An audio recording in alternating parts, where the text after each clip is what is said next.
to the final episode of these reviews for these 11 films. We did a review for Luca. We did a review for Ryan. We did a review for the Pixar film Luca. A review for the Disney film Raya and the Last Dragon. A review for the Netflix film The Mitchells vs. the Machines. A review for the Disney Channel original movie Zapped. Girls vs. Monster. Invisible Sister. Onward. And How to Be a Better Boy. And another Pixar film. And a review of another Pixar film, Onward. We now have the Fear Street Trilogy! Now, 3 Fridays ago, a new horror movie came out called Fear Street Part 1. It starred some very unknown actresses. An actress called Diana Madeira, an actress called Olivia Scott Welch, but a familiar face to me, probably not to you, Benji Flores Jr., known for Game Shakers on Nickelodeon. And like I said, there was unknown people.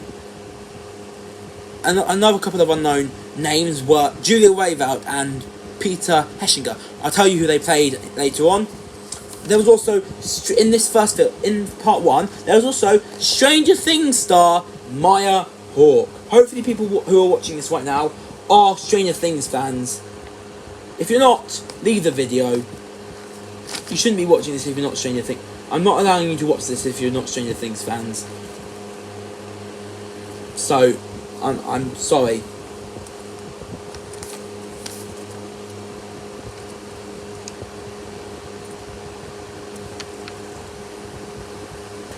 Okay, so we have the good. So that we're going to start off with Fear Street Part 1, 1994. Then we'll have Fear Street Part 2, 1978, and then we'll have Fear Street Part 3, 1666, also 1994 Part 2. Now, how this works is the first Fear Street film is Part 1, 1994.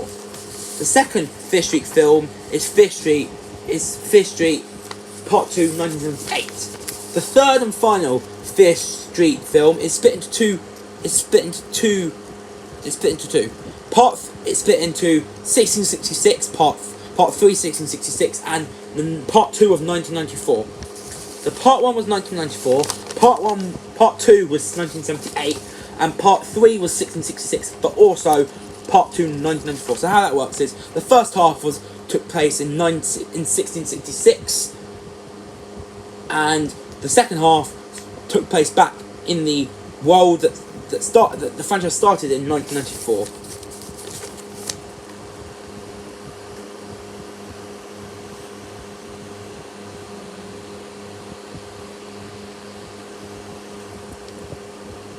So we're gonna go and check. We're gonna do it. We're gonna see, and let's start off with Fear Street Part 1, 1994. Now this is a standout film. It's one of these 3 films are three of the best films that I've seen that have been released on Netflix. And you probably don't know if you don't agree, it's probably 3 of the best movies to be on Netflix. This is why you should watch all 3 of these films back to back. If you're a horror movie fan, you watch these 3 films. If you're not, do not watch it. It's super scary, and we'll get into later into one of the coolest deaths in all of horror. It's literally Jack Torrance style amazing. So first up we have the opening scene with Maya Hawke, Stranger Things star Maya Hawke's character, and she works as a video game score, and during the evening she's attacked by a killer in a skull mask, a bit like Ghostface, but in a skull mask, not in a ghost mask. And it turns out being her boyfriend, or someone she knows, called Brian Torres, who happens to be possessed by a witch called Sarah Fear. But I will actually I'll get into the big plot that makes that I'm gonna get into the big twist throughout this, the big ending twist after all these, the big twist at the end of part 1, 2, and 3, where it's revealed that Seraphir is not the real villain. Someone else is the actual villain. Well, a bunch of people are the actual villains. There's many villains. It's not just one. Seraphir is not a single villain. There's a whole family of villains in this film, and I'll get to that later. But Robert.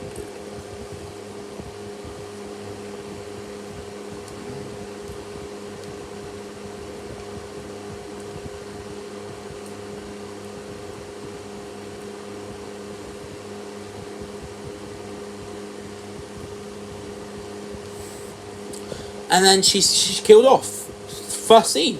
Mihawk is killed off first scene. They have a Stranger Things character in this show, in this movie, and they kill off for the opening scene. That will not be the case. That will not be the case for the next part.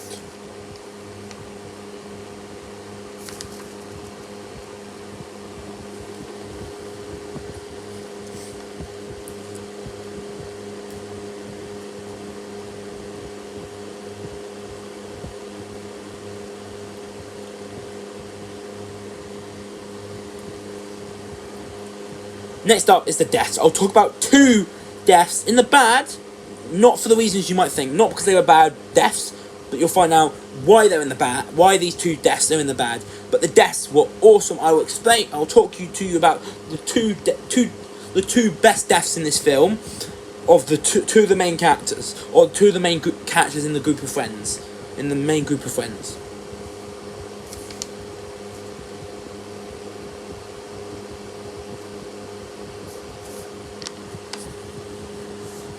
So, next up we have the villains. The villain is called Seraphir, but we find out later on that she's not actually the villain. But there's also many different horror movie killers.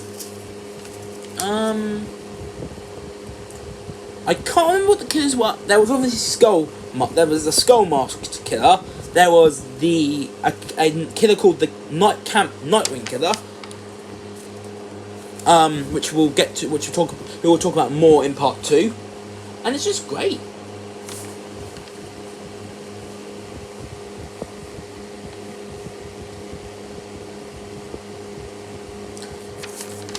And next up is the plot. So the plot is about 5 friends, 4 from the town of Shadyside. 5 friends, 4 from the town of Shadyside, and 1 from the town of Sunnyvale. And Sunnyvale and Shadyside are bitter rivals, and basically these 5 friends have to end a curse on Shadyside involving the famous Shadyside killers, and basically they have to work together to save the world, basically. Obviously, but saving the world does come with consequences, and I'll get to those. Like I said, I'll get to those later on. Next up we have the twists. The twist in turns, we have the twist and turns. So the twist is Seraphir is controlling everyone. So that's the twist. So one of the twists is that we find out early on is that Seraphir is the one possessing the bad guys. But in the third film, we find out it wasn't actually Seraphir. It was someone else. Well, it was some people else. It was a group of people, not Seraph. It was a group of people, not Seraphir. And the second twist comes that later on, that she's targeting Sam. She's targeting one of the characters called. The monsters are targeting one of the characters called Sam.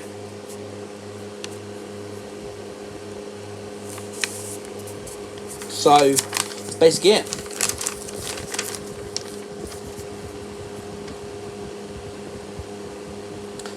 Yes, and there's a couple more twists and turns that I don't want to say, because it will reveal too much, and I want you to actually watch this film. Okay, next up we're into the bad. I will talk about bad point number 2, bad point number 3 next, last, because those ones I want to go into deep detail into. See, I use deep so many times. So the bad point number 1 is the CGI or practical effects. Don't know if the kills were done using CGI or practical effects, but some of them weren't the best. Next up, we'll get back to bad point number 2 and 3 last. Bad point number 4 is one of the characters, Peter, and his death at the hands of the skull-faced killer. And the character Peter is stabbed in the back by the killer with a skeleton mask on his face, and that was good.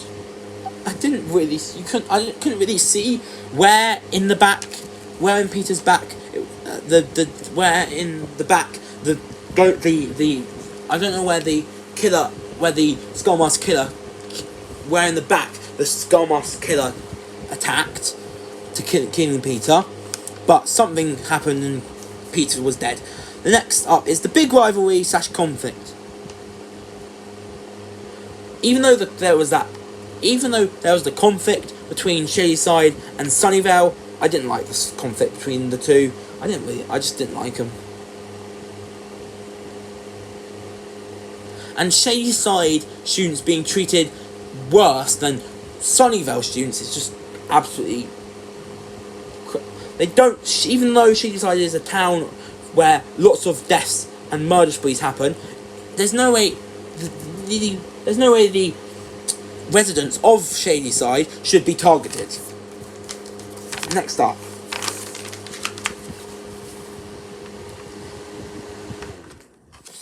up. We have bad point number 2 and bad point number 3. And these are both, just like Peter, but just like bad point 4, murders / kills kills in the movie. Starting off, so like I said when I talked about the characters, when I talked about the unknown names, well, 2 unknown names that I never heard of before while watching this movie is Fred Hechinger and Julia Wayville. The reason why I never heard of someone called Julia Wayville, because it turns out that this Fifth Street Part 1 was her first movie, her first theatrical released movie. It's her first movie credit, and what a way to do it in the first part to a great horror franchise. But Julia Wayville's character Kate and Fred Hechinger's character Simon are killed in the most gruesome ways possible. But they didn't deserve it. Simon nor Kate deserved what had happened to them. Luckily, Julia Wayville and Fred Hechinger came back for the 3rd film, which is good. The 1666 part of it.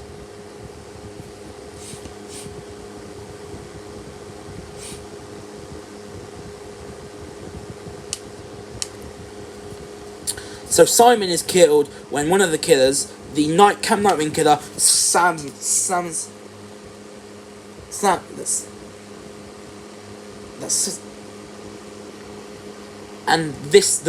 Nightwing killer slaps an axe in Simon's head, which is great. But then this one is the kill that hurts me the most.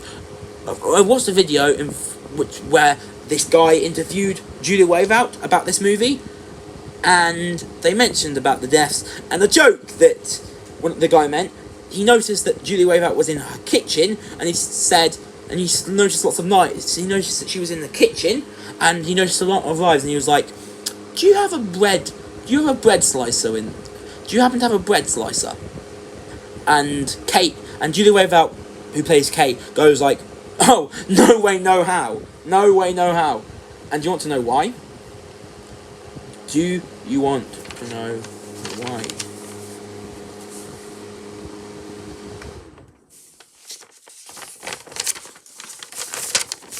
Because in the final battle, which takes place at a grocery store, Josh Dina, the main character, is trying to kill the character of Sam and bring her back to life to end the curse.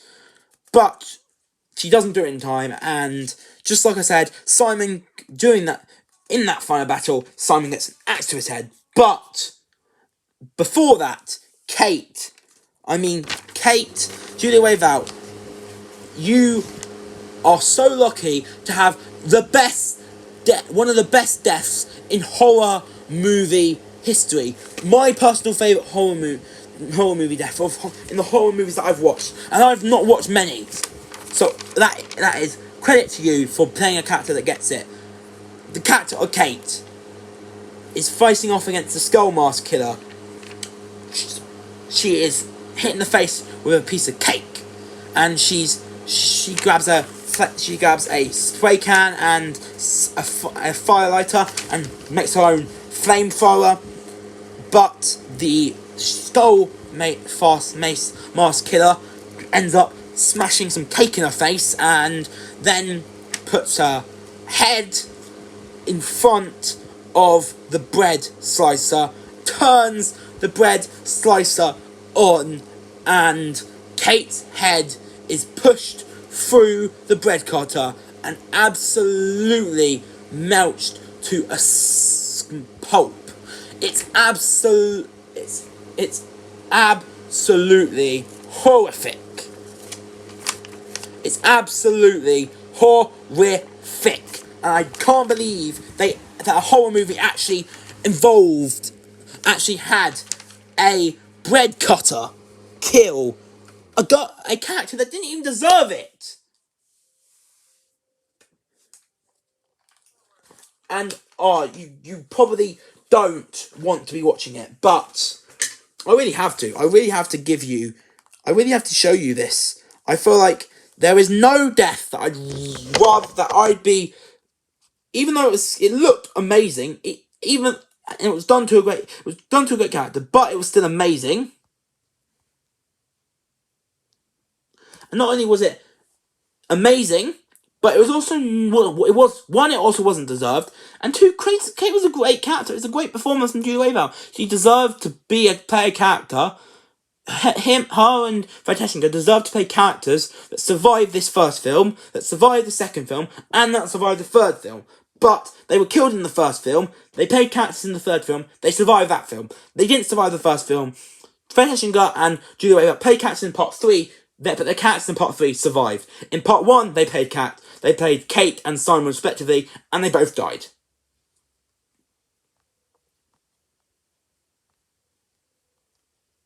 And you guys really won't want to watch this, but I'm really, really cursing. I'm really giving you one of the scariest deaths in all of horror, if I'm being totally honest.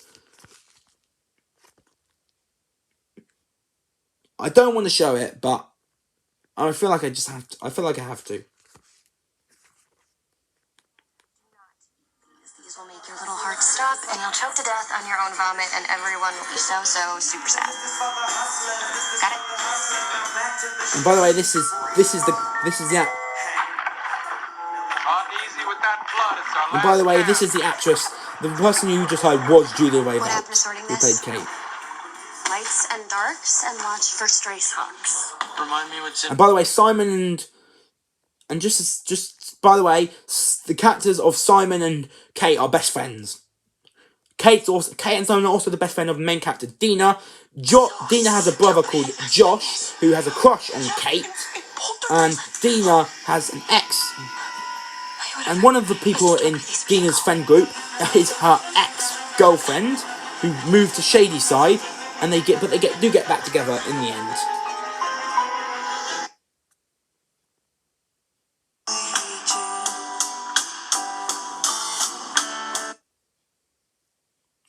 We kill you, and then just like to see burn, and just like You guys guys are not wanting it. Oh no, here it is. This is my worst nightmare. I hated it. She got killed. I really hated she got killed.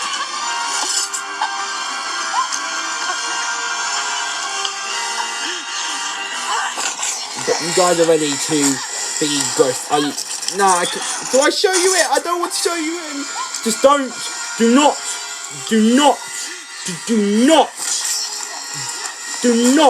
Please do not get grossed out by this. Please do. Like I said, I said, do not get grossed out by this. It's a great kill. It's gross, but it's a great kill. It's back to front, by the way. But you guys are gonna get so scared. No. I don't know if I should do it. I'm gonna do it. I'm sorry, I'm gonna do it.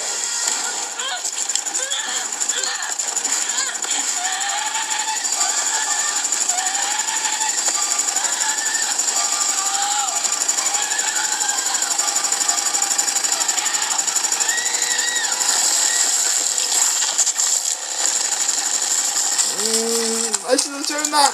That's what I felt. I had to. I don't know why I showed you that, but I had to. Put down in the comment section if that kill grossed you out. It didn't gross me out because I've watched a couple of horror movies and I know how to and I can handle it. But still, that was just too much. When I saw that kill, I was like, no way have they actually done this. Not just the Kate, but no way they have pulled it. Why have they even done? Why have they made this kill? Why have they made this kill? It was absolutely terrifying to watch because it was a cat. It happened to a character she was the best character of the film apart from Josh. But other than Josh, she was the best character of the film. Kate was the best character of the film apart from Josh. Simon and Kate did not deserve what happened to them, but it happened to them. Luckily, Fred Heshinger and Kate Julia Raveout did return in part 3. But still, Kate did not deserve what happened to her. Luckily, I'm going to be doing a movie where we will have where Fish Street will be involved, and where I'll bring the characters of Kate. Where the main characters of my story will travel in time to the Fish Street, to the decades of each Fish Street film, and save the. So basically, the main characters are going to go back in time to 1994 to Fish Street Part 1, 1994, and save Kate and Simon from their deaths, and then they're going to go to Part 1966. Then they're going to go to 1966. Then they're going to go to 1960s. Then they're going to go to 1978 and save Cindy's life. Cindy being the sister of Ziggy, and that involves a twist coming in that came in the second film that I'll talk about in the second film. And then they will also these main characters will also travel back in time, back to 1994, back to 1996. Go to 1666 and save Sarah Fear from her hanging, which will basically make that nothing happened. Which will change the timeline, the Fish Street timeline by. So the twist that comes in episode 3 would have never happened, and the ending of 1994 would have never happened. So that's what I'm going to try and do. I want to have a series because Kate and Simon were killed in the first film, and Kate and Simon were fan favourites. In my new story involving the Fish Street franchise, the main characters of this story will go back in time to Fish Street Part 1, 1994, to save Kate and Simon, Fish Street Part 2, 1998, to save Cindy, and 1666 to save Sarah Fear. And I'm going to make a great movie out of it. But now we're going to continue with the actual review. Put down in the comment section out of 10 so first, a couple of grades.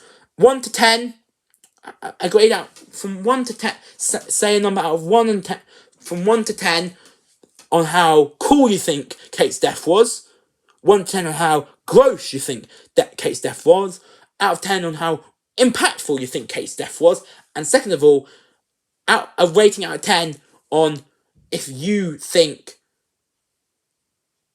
And second of all, if you think out of 10 why you think I like the character of Kate so much.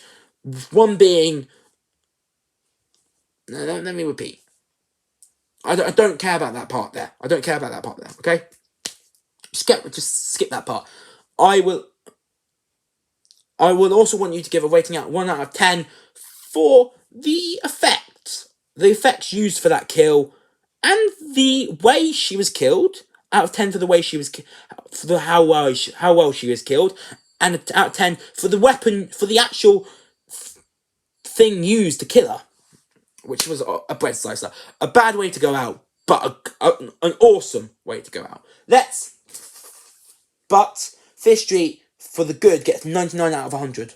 For the bad, it gets 15 out of 50, which means Fear Street Part 1, 1994, has a score of 84 out of 100. There was only 2 films that have a higher rating out of 100 out of the films that I reviewed. One of them is coming up, and one of them is going to either be Part 2, Fear Street Part 2, 1978, or Fear Street Part 3, 1966, 1994, Part 2. And the other one that had a higher rating out of 100 than Fear Street Part 1, 1994, was Mitchell's vs. Machines, which got 100. But now let's wrap this video up. It's a lot longer because I had to show you Kate's death, but I'm still absolutely furious and gut wrenched, and it's absolutely gut wrenching that Kate died. But to get killed, to have your character killed in your first movie ever as an actress, and it being a Netflix film, and it being horror, is actually not the end of the world. Horror is a great franchise, a great genre, and to get killed, and to play a character that gets killed in a horror movie which is your first actual movie as an actress is awesome. Julia Wayvout must be so proud, so happy that she could play a character that died in a horror movie, that she could experience playing a character that dies in her first ever movie appearance. And what a movie to appear in. A movie as great as Fear Street Part 1, 1994. But it's so annoying that Kate and Simon died. Like I said, Kate and Simon did not deserve to die, but they died because, well, the director decided to, and the script said so, that Kate and Simon will die. So we can't blame Kate and Simon as actors because it wasn't their fault. But now, moving on to Part 2. This is Part 2, 1978. We have The Good. The setting, it's at camp, and I like summer camp story horror movies. One of the most famous one is Friday the 13th, and one that's less known to horror movie viewers, a franchise that takes place at a summer camp called Sleepaway Camp. So the setting gets 20 out of 20. Next up, we have the characters. The characters stay the same. We have the characters that survived in the first film survive. The characters that survived in the first film come back. Dina comes back. Josh comes back. Sam comes back, but Sam comes back possessed, because at the end of the first movie, she was possessed by Sarah Fear. But later we find out she wasn't possessed by Sarah Fear. The characters get an 18 out of 10 because there's no Kate and Simon in this. Yes, it's replaced by Ziggy and Cindy. You also have the Nightwing Killer, and the Killer is great. McCabe Sly, who plays the guy Thomas Tommy Slater played the shady side, the Nightwing killer, the killer of this movie, but also had a stunt double that also, it was part, the character, the Nightwing killer was played the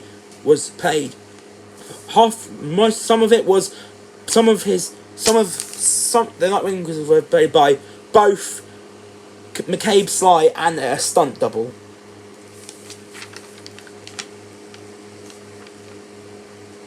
And we also have Ziggy Berman added to the cast. Not younger Ziggy, I already mentioned younger Ziggy, but the older version of Ziggy, because here is the big twist. But before we do go, we'll reveal the big twist soon, but before we do that, the kills. The kills are just as good as part 1. There are no kills better, no kills in this film are better than Kate and Simon's death. But they are good. One guy's hacked into many little pieces. You got someone who's killed naked. A girl who's killed naked. Just great. Next up, we have the big twist ending. So apparently, Ziggy and Cindy in this story are sisters. And Josh and Gina, the characters Josh and Gina, thought that the person... They heard that the person who survived, they heard that the person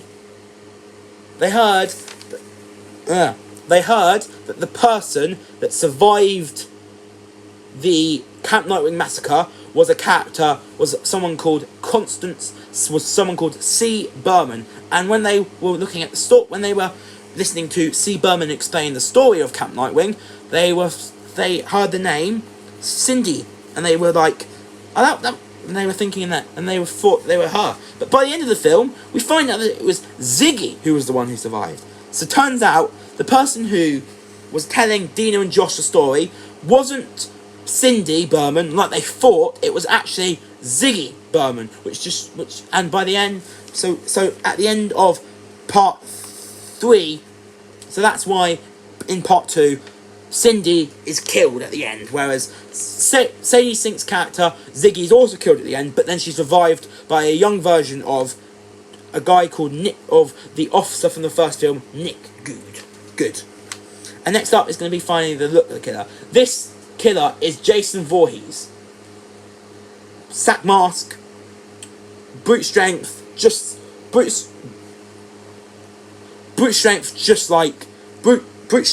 like Jason. Sackhead, just like Jason in part 2. And it's someone who's... Yeah, literally, the Camp Nightwing killer is literally a reincarnation of Jason from part 2. The first part 2, the first film in the Friday the 13th franchise that Jason appeared in, because obviously the first film's antagonist wasn't Jason, it was his mum, Pamela Voorhees.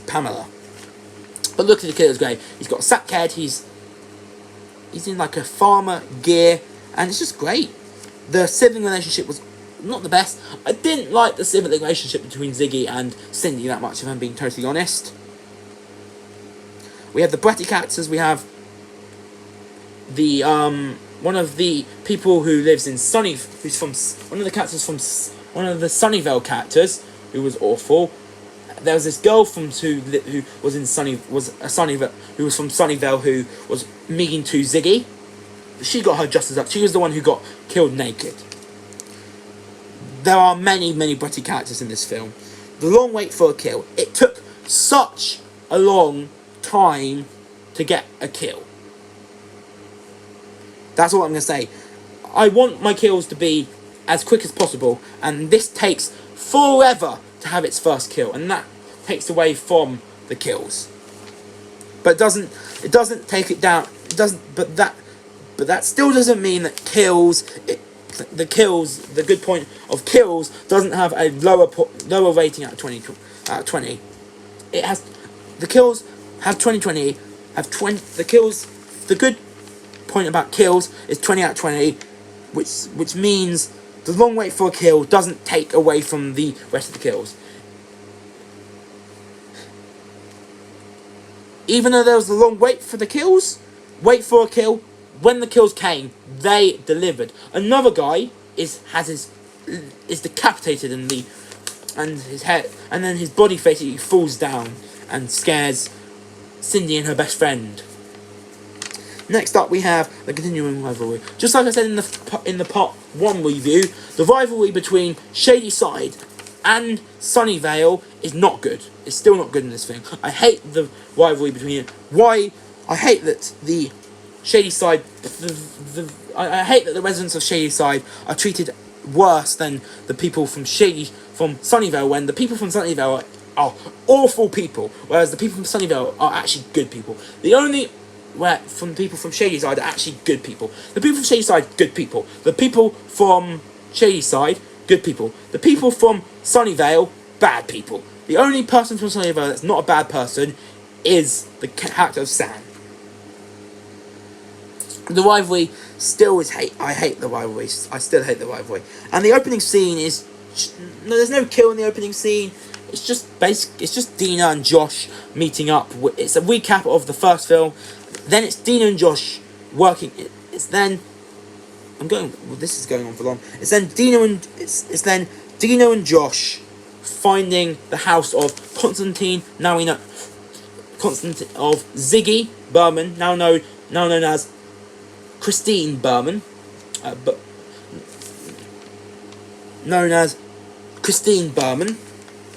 like Emma Berman, but Ziggy and Christine. But yeah, Ziggy/Christine. The opening scene is where Josh and Dina track down Ziggy/Christine, and basically that's all that happened. And basically, then the story of Camp Nightwing commences. 98 out of 100 for the good, 72 out of 100 for the bad, and which makes the score out of 100 72. Final review of the 11 movies I watched recently, and we get to the end of the Fear Street trilogy with Fear Street Part 3, 1666 / 1994 Part 2. So the first, like I said in one of the earlier videos, the first half takes place in 1666. The second half returns back to 1994, and the final battle takes place in 1994. The plot is Dina and Josh, Ziggy, and a guy called Martin working together to end the curse, and the Shadyside curse once and for all by reviving Gilman. Next up, we have the characters. We have Nick Good again. I don't like him that much in this film. Dina and Josh back. Ziggy is in this film, great. Martin is a great addition to the cast. The kills, a couple of the police officers are killed, including Sheriff Nick Good, who's stabbed in the eye. You also have, I want to call these kills, but you also have the Shadyside killers that were revived in 1994, disappearing, just like the superheroes that dusted in Infinity War. Next up is a big point about the film. It's giving Shadyside what they have deserved from the beginning. Every Shadysider has deserved better. And how? Why? What made them? What gave the Shadyside what they did? What gave Shadyside what they had deserved from the beginning is in loving memory of Kate Schmidt, Simon, and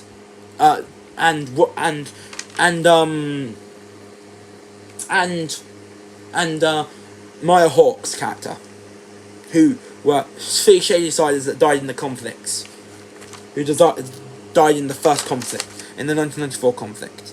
Sam returns to normal. She's not part of Shadyside, but she becomes Shady.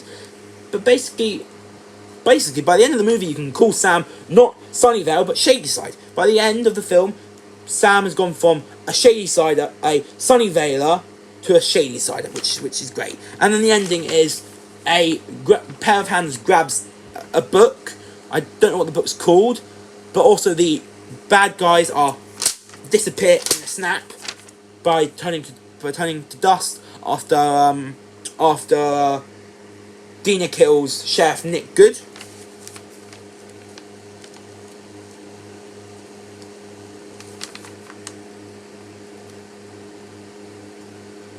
Next up, we're on to the bad. Every good point got 20 out of 20.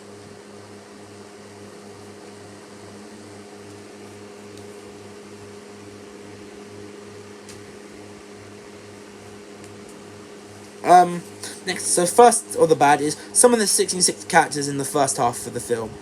Mad Thomas, one of the characters in the first half, in 1666, was annoying. I don't think Solomon Good, who ended up being the guy who ended up being the guy who started all this 1666 nonsense that ended in Sarah Fear dying. And you heard right, Solomon Good, because Sarah Fear turns out, you find out at the end of this episode that it's not Sarah Fear who is the killer, it's Nick Good and his ancestors, who every couple of years would say a name for the devil to possess, like Tommy Slater, like the guy from Part 1. Next up, we have the 1666 accents. The accents of the characters don't seem 1666. They seem Irish. They seem more Irish than 1666. Next up, we have Sheriff Nick Good. I liked the character in the first two films. He was okay, but he's just not a convincing villain. When I found out that he was the main bad guy, not Sarah Fear, I was like, wait, what? This cop, Sheriff Nick Good, is the bad guy, and his ancestors are awful people. Who would want to curse Who would want the devil to curse a couple of people who probably didn't deserve to be cursed? Obviously, some of the people, because the only reason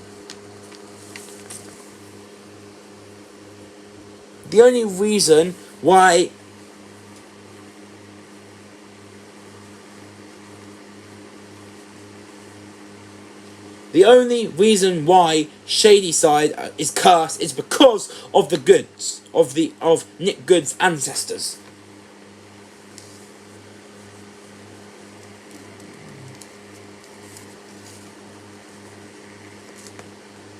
Oh, awesome. But yeah, next up is Nick Good's ancestors. Sheriff Nick Good and Nick Good's ancestors are not good people, and they're not good villains. I don't see them. They're not the villain type. Solomon Good was probably the best good, even though with some of the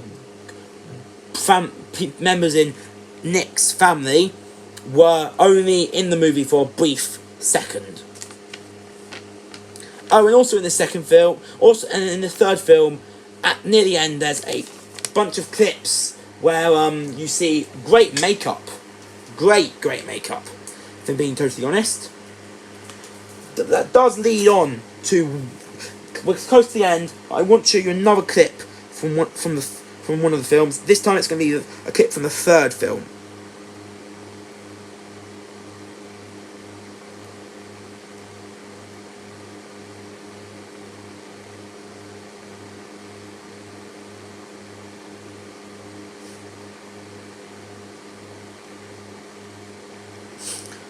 But yeah. 300 years it's lived, grown, we've cultivated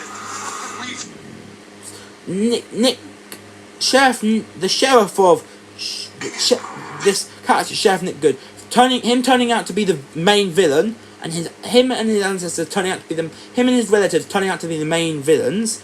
It's just poor. I don't like it. from the death. Oh, by the way, Benji Flores Jr. is amazing in this film.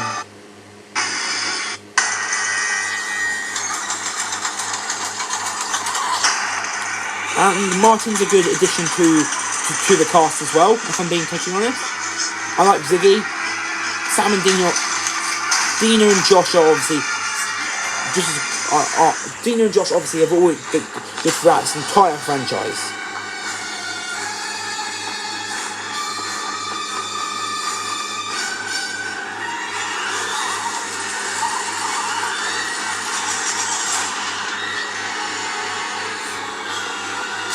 Don't mind the videos, I'm just trying to... I've got the movement. 4. Why did it get so quiet? It's Oh no, it's earlier, it's earlier.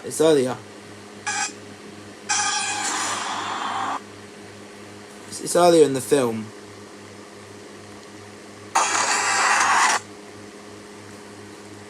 Where was it? Oh, here you go. I found it. I found the part that I wanted to show you. Extra lives. because we're bad. That we deserve what we have coming. That's how it was for Sarah. I'm gonna get And copyright that's how it's claims. been for us. Still. But it's all bullshit. Okay, just because we're weird and smart and different doesn't mean they can feed us through their meat grinder. Not anymore. Meat It's been grinder, 3 don't mention that centuries. No one moment. else has gotten this far. It stops here. Tonight, it stops with us. That's Dina, by the way. We're gonna kill this motherfucker. Again with the swearing, but For Sarah. For Kate and Simon. there you go. This is it. For Sarah, for Kate and Simon, for Cindy. You For all of you us. need to watch. You need to watch the second film to know who Cindy to get For to She's know side. to fit like Cindy.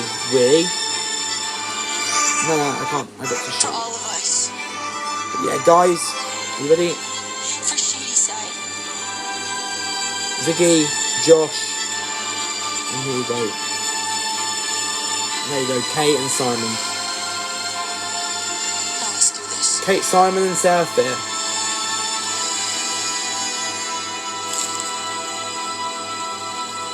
So that's the first part. Now there's the second memoriam to the characters that died, like Kate and Simon.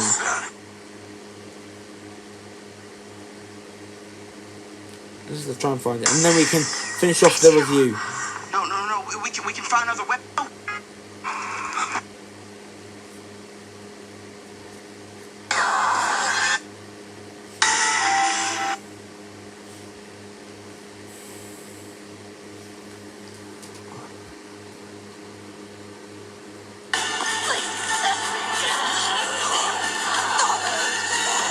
It's me. Please.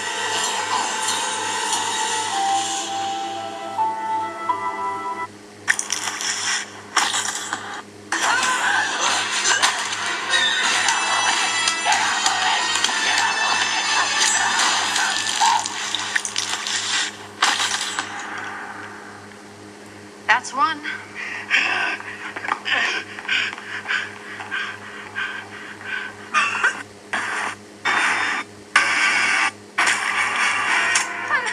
That's it.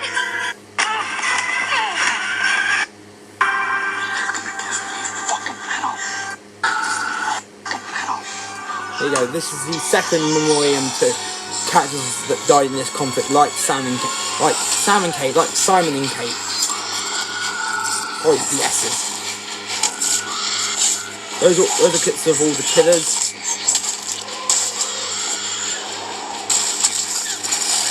There's Kate's death. Yet again, there's Simon's death. You can see Simon's death.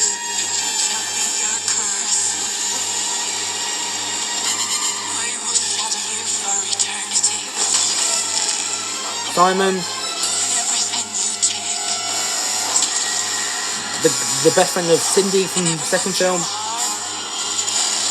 Great makeup on Kate, by the way.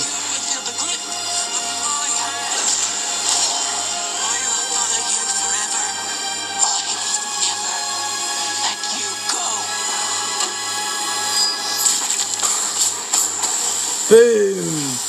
Look at that! Look at that! look at that. Here's the final look of Nick Good as he falls to the ground dead.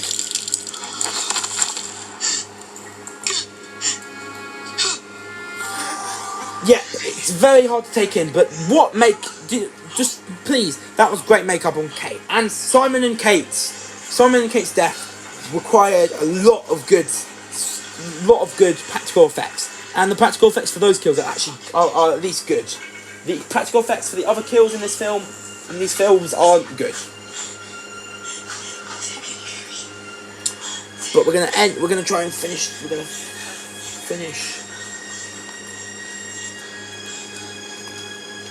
So really, Sheriff Nick Good and his ancestors were not great.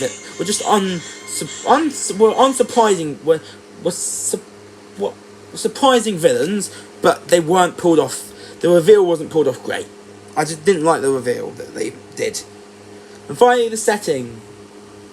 The setting in the 1666 part doesn't even look like 1666. It looks more the Witch territory. The Witch is a film that was released back in 2016, starring Anya Taylor-Joy, and when I see the setting for part 3, 1666, when I see the setting for the 1666 part of part 1666 first half of part 3, I don't see 1666 because I don't even know what. Even though I don't really know. Even though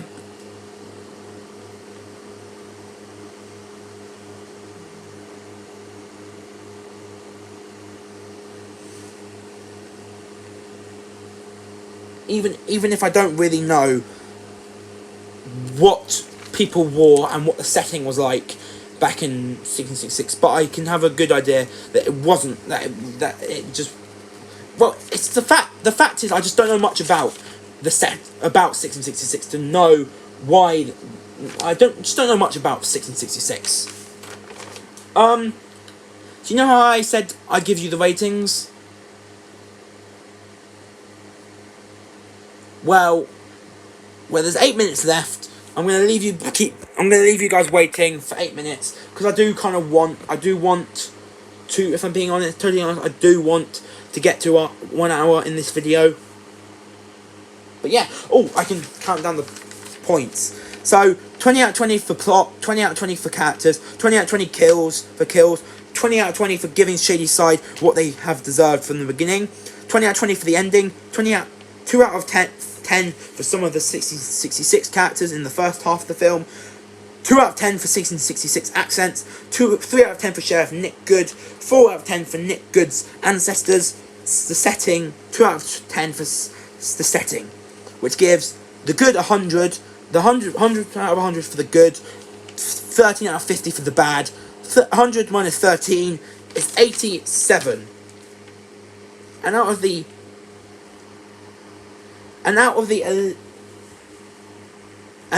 11 movies, this is the second highest score. So I'm going to go for each of them and order them as quickly as possible. So coming in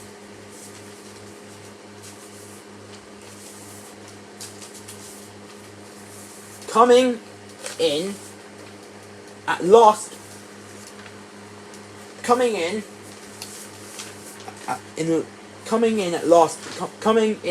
place is going to be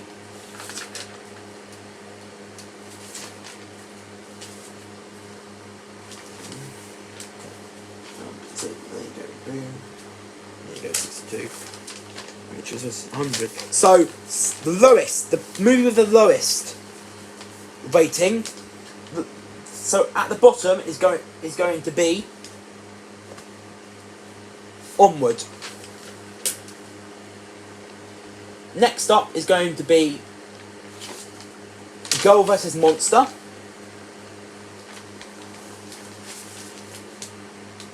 Then we have How to Build a Better Boy. Then we have Two Tied then we have Luca and Fear Street Part 2, 1978. Then it is where and the Last Dragon.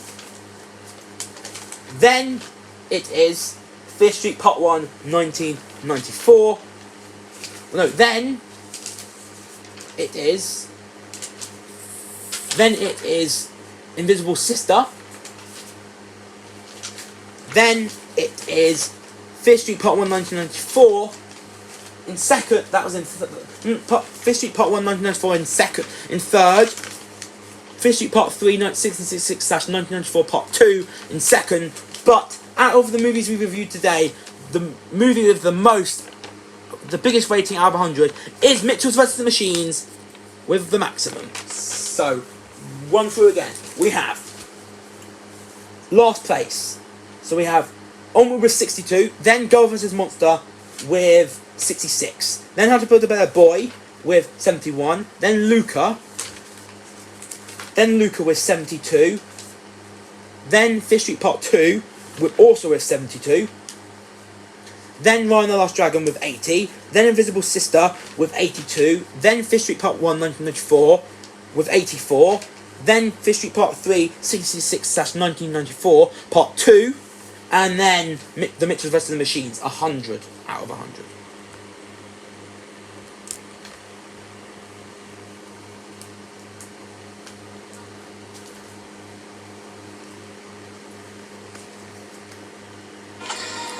And this is the end. And this is not the full ending, but I just want to show you part of the ending.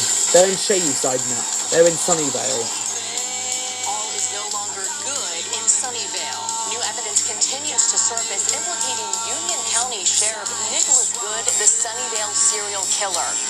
The family maintains they had no knowledge. It's not working. I think it's because it's too bright. I'm going to quickly dial it down in brightness.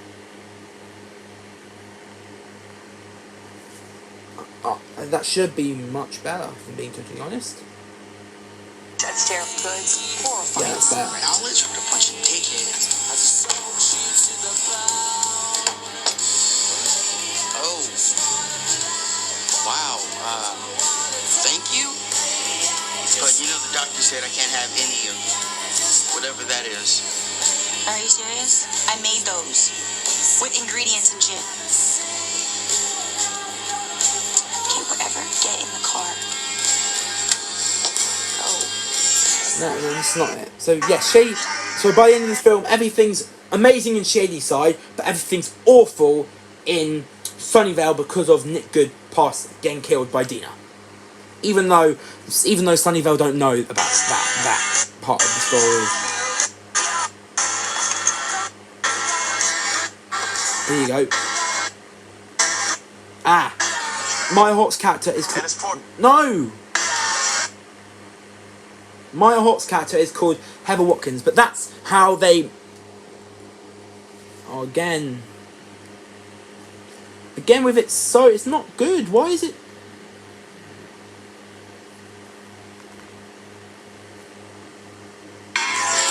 No CDs. Too dark. Tapes.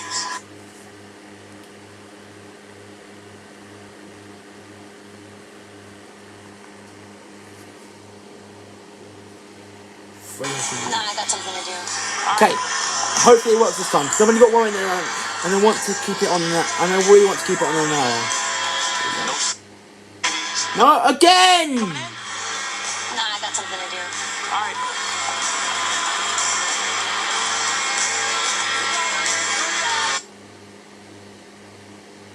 Okay, there's the, Oh, you still can't see, it's so annoying. But this sign here says, in loving memory, Simon, Callie Voda, Kate Schmidt, and Heather Watkins. But that's going to be it for this final episode of reviews for these 11 movies that I've watched recently. Subscribe to my channel. Remember, when you watch this when watching this video, obviously I do give some rankings out of 10 in terms of for Kate's death. So please, in the comment section, put down your ratings out of 10 for each of those questions. But that's going to be it. Subscribe to my channel, click the notification bell, obviously comment like that. Like I said, comment on those questions. But until next episode, we're going to reach an hour long, so I'm going to go in 5, 4, 3, 2, 1. I am.